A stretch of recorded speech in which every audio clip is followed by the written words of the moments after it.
నిరంతరం మనిషి గాయత్రి జపమే కాదు, ఏ జపమైనా గురువు గారు ఇచ్చిన మంత్ర జపం చేసేటప్పుడు ఏం చేయాలట?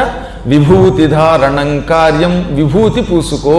అదే వైష్ణవ సంప్రదాయంలో ఊర్ధ్వపుండ్రం ధరించు. మొత్తం మీద ఊర్ధ్వపుండ్రం కానీ లేక విభూతి పుండ్రాలు కానీ ధరించకుండా జపం చెయ్యరాదు, అర్చన చెయ్యరాదు.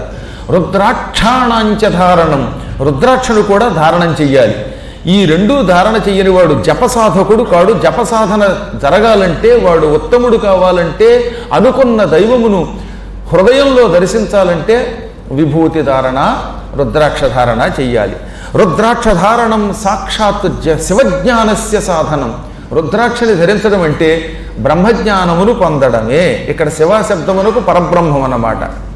రుద్రాక్షని శిఖలో కాని, కంఠంలో కాని, చెవులలో కాని, చేతులకు కాని, నడుమునకు కాని ధరించినవాడు ఆ క్షణమే తత్వజ్ఞానం పొందుతాడు. సకల మంత్రముల యొక్క అనుష్ఠాన ఫలితం పొందుతాడు. అయితే ఇప్పుడు రుద్రాక్ష